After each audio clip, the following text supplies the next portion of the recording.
अस्सलाम वालेकुम वरहमतुल्लाहि वबरकातुहू।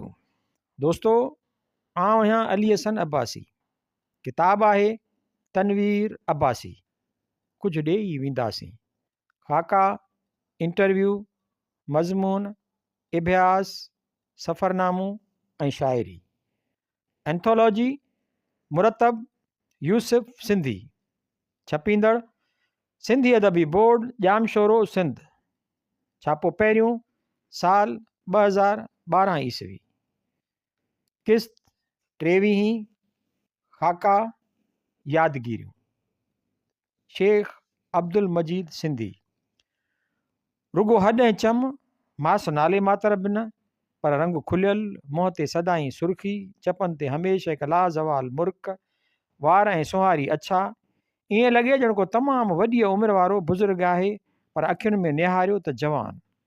जहिड़ियूं उमाड़ियूं पर ऊनियूं शफ़ाफ़, मोतियुनि जी जरकी वारियूं, तारा भूरा। मूंखे कॾहिं बि कुराड़ो न लॻो, न हलण चलण मां, न ॻाल्हाइण ॿोल्हाइण मां। सदा जवान, सदा बहार शख़्स मूं हयातीअ में घटि ॾिठा, ऐं उन्हनि मां हिकु हो शेख अब्दुल मजीद सिंधी। कराची होटल जे ॾाखिणे विरांडे जी कचहरी तारीख़ी कचहरी हूंदी हुई। उन में सिराई उमीद अली सिंधीअ जो अवाइली अफ़साना निगार, शेख अली मोहम्मद सहाफ़ी हाणे सेनेटर, अब्दुल रहीम अब्बासी कराची होटल जो मालिक, मौलाना ग़ुलाम अहमद गिरामी, मौलाना मोहम्मद यूसुफ, मौलाना उबैदुल्ला सिंधी जो साथारी, सैयद सरदार अली शाह रोज़ाना कारवान जो एडिटर, मुस्तफ़ा कुरैशी हाणे एक्टर, ऐं ॿिया केतिरा ई अहम शख़्स अची गॾु थींदा हुआ। मां ऐं रब्बानी उन कचहरीअ में नौजवान शागिर्दनि जे हैसियत में इल्म जी उसाहट खणी अची वेहंदा हुआसीं। उन कचहरीअ में कॾहिं कॾहिं शेख साहिबु लकुण जो ठकाउ करे अस्सलाम वालेकुम चई अची शामिलु थींदो हो। मां ऐं रब्बानी अञा ॿार हुआसीं, ज़िननि ते शेख साहिब जी शख़्सियत जो रोब छायल हो।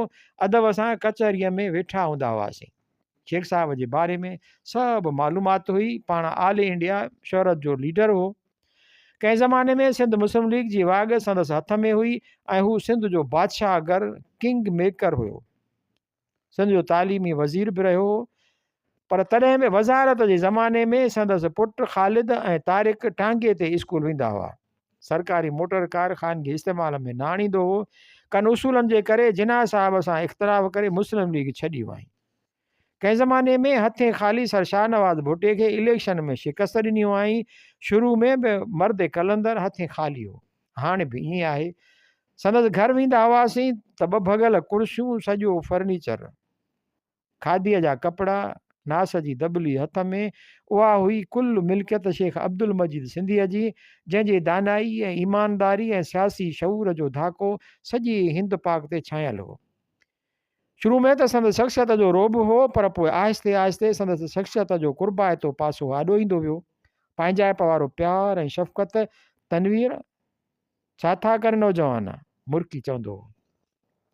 न रुगो सियासत में भड़, पर अदब, तारीख़, तसोफ़, फ़लसफ़ो ऐं ॿोली बि संदसि कब्ज़े में।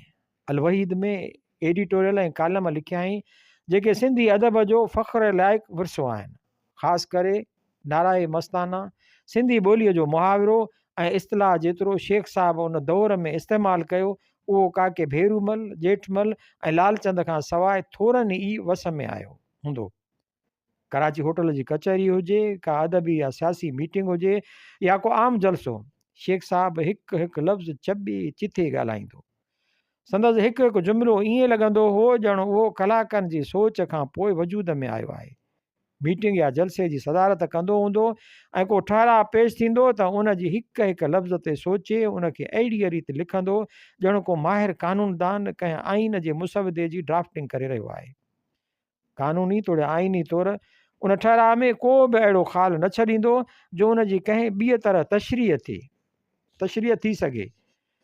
जे कंहिं मीटिंग या आम जलसे जी सदारत कंदो त उन जी कार्रवाई बाक़ाइदे दस्तूर मुताबिक़ हलंदी, ठहराउ पेश थींदो, उन जी ताईद में ॻाल्हाईंदड़ नाला ॾींदा ऐं सॾु थियण ते ॻाल्हाईंदा। मुखालफ़नि खे बि ॻाल्हाइण लाइ वक़्तु मिलंदो। उन जी ॿोलीअ वग़ैरह में तरमीमूं बाक़ाइदे पेश थींदियूं। हर मरहले ते वोट वरिता वेंदा ऐं आख़िर में मुसवदो समूरनि तरमीमुनि ऐं तब्दीलियुनि खां पोइ मंज़ूरु थींदो। उन ज़माने में ई इलेक्शन जो ऐलान थियो। 53 या 54 शेख साहिबु सिंध असेंबलीअ लाइ साईं GM सैद जी सिंध अवामी महाज़ जी तरफ़ां हैदराबाद मां बीठो। साईं GM सैद उहो महाज़ मुस्लिम लीग जे ख़िलाफ़ु ठाहियो, जंहिंमें कामरेड हैदर बख़्श जतोई, शेख साहिबु, काज़ी फैज़ मोहम्मद ऐं ॿिया क़ौम परस्त ऐं सोशलिस्ट शामिल थिया। कराची होटल वारनि यारनि मूंखे चयो त मां शेख अब्दुल मजीद सिंधीअ जो पोलिंग एजेंट थियां। भला उन खां वधीक फ़ख्र जी ॻाल्हि मूं लाइ कहिड़ी हुई। अॼु ताईं उन ॻाल्हि ते मां फ़ख्रु कंदो आहियां। इलेक्शन वर्क शुरू कयोसीं। शेख साहिब जा मुख़ालिफ़ 2 हुआ, हिकु अब्दुल हादी शाह मीरा मोहम्मद शाह जो भाइटियो ऐं ॿियो नवाब ज़ाहिद अली ख़ान महाजर लीडर। मीरा मोहम्मद शाह शेख साहिब जो मदाह बि हो त अक़ीदतमंद बि, पर मुस्लिम लीग में हो, उन करे मुक़ाबिलो करणु संदसि फ़र्ज़ु हो। मीरा मोहम्मद शाह साबिक़ु स्पीकर सिंध असेंबली, साबिक़ु वज़ीर, साबिक़ु सफ़ीर बि हो, त सिंधी ॿोलीअ जो हिकु अनोखो लेखक बि हो। पर तॾहिं बि शेख साहिब जे आॾो आयो। उन इलेक्शन में असां शेख साहिब जूं तक़रीरूं ॿुधियूं। हूअं त शेख साहिब खे या कराची होटल जे कचहरियुनि में ॿुधो होसीं या संदसि घर में। हिन इलेक्शन मुहिम में शेख साहिब जी तक़रीरुनि खे ॿुधण जो मौक़ो मिलियो। शेख साहिबु सिधो सऊं थी बीहंदो हो। तक़रीर छा हूंदी हुई, ॼण को दस्तावेज़ मुंड में धीमे लहजे में मसइलनि जो तारुफ़ कराईंदो, पोइ हिकु हिकु मसइले खे खणी तफ़सील सां सुलझाईंदो वेंदो, दलील ॾींदो वेंदो, अहिड़ीअ तरतीब सां, अहिड़े तसलसल सां जीअं को माहिर मकाला निगार मकालो लिखंदो आहे। को बि ख़ाल न छॾींदो, को बि झोल न विझंदो, का बि ॻाल्हि अॻिते पोइते न थींदी। जेका ॻाल्हि अॻु में अचणी हूंदी हुई उहा अॻु में ईंदी, ऐं जेका ॻाल्हि पोइ चवणी हूंदी उहा पोइ चवंदो, ऐं सभु फिल बदी, न नोट हथ में न काग़ज़। हूअं बि कंहिं बि मसइले ते शेख साहिब सां ॻाल्हायो, संदसि ॻाल्हाइण जो अंदाज़ु उहो ई हूंदो हो। जीअं जीअं ॻाल्हाईंदो वेंदो तीअं तीअं धीमो लहजो ऐं आवाज़ु बुलंद थींदो वेंदो, ॼण का सामूंडी वीर आहिस्ते आहिस्ते चढ़ी गजगोड़ करे। संदसि तक़रीर जी वॾी ख़ूबी हुई ॿोलीअ जी रवानी, रवां आम फ़हम ऐं शाइस्ता ॿोली ॻाल्हाईंदो हो। जोश जे चोट ते पहुतल हूंदो हो, तॾहिं बि को गुथो लफ़्ज़ ज़ुबान मां न कढंदो हो। शेख साहिब उन्हनि थोरनि माण्हुनि मां आहे जंहिंजे वाता मूं ख़ानगी कचहरियुनि, मीटिंगुनि, तोड़े आम जलसनि में को गुथो या नाशाइस्तो लफ़्ज़ कॾहिं बि न ॿुधो। हू सही माना में पार्लियामेंट्रियन हो, सदाईं पार्लिमानी ॿोली ॻाल्हाईंदो हो। उन इलेक्शन मुहिम में शेख साहिब ते इल्ज़ाम लॻा। हिकु त हू खादी थो पाए, उन करे कांग्रेसी आहे। शेख साहिब चयो, खादी पाइण जो सबक़ु त असांखे रसूल पाक सल्लल्लाहु अलैहि वसल्लम ॾिनो आहे। सादगी रसूल जी सुन्नत आहे। ॿियो इल्ज़ाम उहो लॻो त हू पाकिस्तान जो मुख़ालिफ़ आहे। उनजो जवाबु शेख साहिब उहो ॾिनो त पाकिस्तान मोहम्मद अली जिन्ना न ठाहियो, पाकिस्तान वाणीअ जे पुट शेख अब्दुल मजीद ठाहियो। बहरहाल उन इलेक्शन में शेख साहिब खे एतिरा बि एजेंट न मिलिया जो सभिनी पोलिंग स्टेशनुनि ते पहुचाए सघे। कालीअ जी पोलिंग ते कूड़ा वोट हलिया जो उते असांजो को बि एजेंट न हो। नतीजो ज़ाहिर हो, शेख साहिब हारायो। हार जो असरु शेख साहिब ते को बि न थियो। उहे ई कराची होटल जूं कचहरियूं, उहे ई शेख साहिब जा टक, उहे ई असां नौजवाननि खे चुंगूं त गिरामीअ सां चर्चा करियो। शेख साहिब उन उमिरि में बि ज़िंदा दिलि हो। जॾहिं महफ़िल संजीदा थी वेंदी हुई त मूंखे या रबानीअ खे इशारो ॾींदो हो त को न को चर्चो करियो ऐं निशानो गिरामी साहिबु हूंदो हो। ऐं उन सां चर्चा थींदा हुआ त शेख साहिब जा टहकड़ा हूंदा हुआ। उन वक़्तु पीढ़ी विछोटी ख़तमु हूंदी हुई ऐं असां शेख साहिब खे पंहिंजे वेझो सम्झंदा हुआसीं। वन यूनिट जे ख़िलाफ़ु तहरीक में सिंध अवामी महाज़ भरपूर हिसो वरितो। नौजवान ज़ुल्फ़कार अली भुट्टे जी अॻुवाणीअ में सिंध यूथ फ्रंट ज़रिए वन यूनिट ख़िलाफ़ु जिदोजहद में शामिल थी विया। खोड़े ज़बरदोस्त सां सिंध असेंबलीअ मां वन यूनिट जे फ़ाइदे में ठहराव पास करायो। वन यूनिट ख़िलाफ़ु मुहिम में असां शेख साहिब जी सिंध दोस्ती न पर सिंध सां इश्क़ु ॾिठो। इश्क़ बि रवाजी न पर वालिहाणो इश्क़। वन यूनिट थी वियो, असां नौजवान मायूस, हाणे छा थींदो? सिंध जी सदियुनि जी तहज़ीब, तमदन, ॿोली ख़तमु थी वेंदी। पर जॾहिं शेख साहिब सां मिलियासीं ऐं उन्हनि जज़्बनि जो इज़हार कयोसीं त रिवायती टहक ॾेई चयाईं, हीअ बि हिकु दौरु आहे तारीख़ में सिंध ते कई अहिड़ा दौर आया ऐं गुज़री विया, हीउ बि गुज़री वेंदो। शेख साहिब जे उन्हनि लफ़्ज़नि असांजी मायूसीअ खे त घटायो, पर शेख साहिब जे उन्हनि लफ़्ज़नि जी सचाईअ जी साबिती पोइ मिली जॾहिं सिंध जी तारीख़ पढ़ीसीं। अरगून तुरखान मुग़ल सभिनी सिंध खे तहस नहस करणु चाहियो, पर सिंध अञा ताईं मौजूदु आहे। शेख अब्दुल मजीद सिंधी पको मुस्लमान हो, हिकु बि निमाज़ न घुसायाई, हिकु रोज़ो न छॾियई, पर मज़हब हिन लाइ ॾेखाव न हो, पर हिकु मसलक, हिकु नज़रियो, हिकु अक़ीदो हो जंहिं ते हू ख़ुलूस दिलि सां अमल कंदो हो। मूं पंहिंजी हयातीअ में जेके बि पका ऐं सचा मज़हबी ॾिठा आहिनि, शेख साहिबु उन्हनि में सभिनी खां मथां हो। पर मुंहिंजो उहो मुशाहिदो आहे त हर सचो मज़हबी तअसुब खां परे हूंदो आहे ऐं हू बेतअसुब, सेक्युलर ऐं इंसान दोस्त ह्यूमनिस्ट हूंदो आहे। हिन लाइ मज़हब इंसानियत जी भलाईअ जे मक़सद ते पहुचण जो हिकु ज़रियो हूंदो आहे।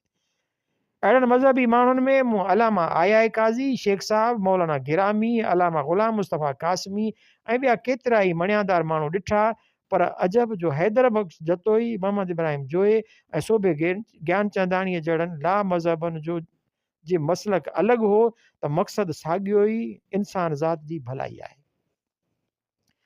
मज़हबी तअसुब, कटरपणू फ़क़ति उन्हनि माण्हुनि में ॾिठुमि जेके मुनाफ़िक़ हुआ ऐं जन वटि मज़हब मुक़दस अक़ीदे बदिरां नफ़े कमाइण वारी बाज़ारी विथ हो।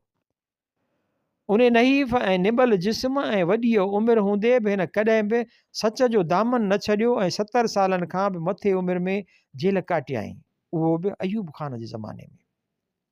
अयूब ख़ान बुनियादी जमहूरियत ज़रिए सदारती चूंड जो ऐलान कयो।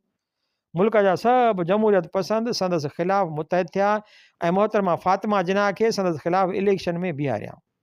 इलेक्शन सिधे वोट ज़रिए न हुई, पर अयूब ख़ान जी ईजाद कयल बुनियादी जमहूरियत जे मेंबरनि जी वोट ज़रिए हुई।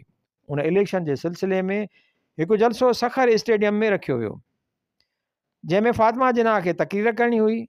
उन्हनि में गॾियल मुतहदा महाज जे ॿियनि अॻुवाणनि सां गॾु शेख साहिबु पिणु आयो। सखर ऐं ख़ैरपुर मां रशीद भट्टी, मां बाक़िर शाह, डॉक्टर एज़ाज़ नज़ीर, फ़तेहल्ला उस्मानी, शमसुद्दीन शाह ऐं ॿिया दोस्त हुआसीं। जलसो शुरू थियो। ॿियनि अॻुवाणनि सां गॾु शेख साहिब बि तक़रीर कई, मुख़्तसिर पर जामिया। अहिड़ी यकीन सां ॻाल्हायई जो सभिनी अॻुवाणनि ते संदसि तक़रीर छांइजी वई।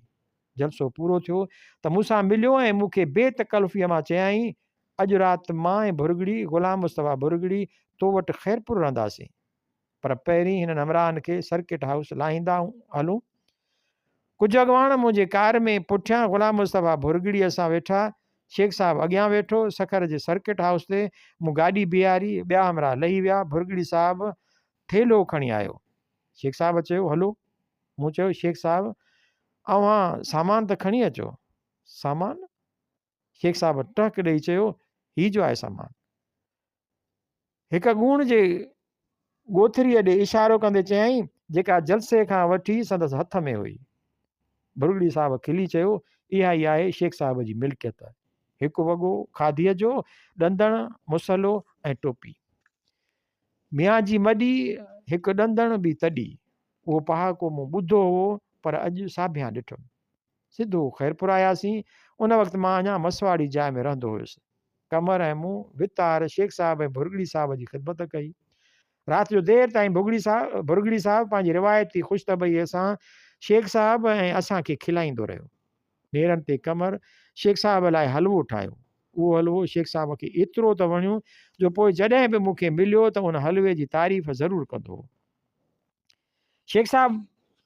शेख अब्दुल मजीद सिंधी मुस्लिम लीग, अवामी लीग, नेशनल अवामी पार्टी, सिंध अवामी महाज़, डेमोक्रेटिक एक्शन कमेटी, मतिलबु त हर उन जमायत में रहियो जेका जमहूरियत जे लाइ जिदोजहद कंदी हुई ऐं अवाम दोस्त ऐं इंसान दोस्त नज़रियनि जे हामिल हुई।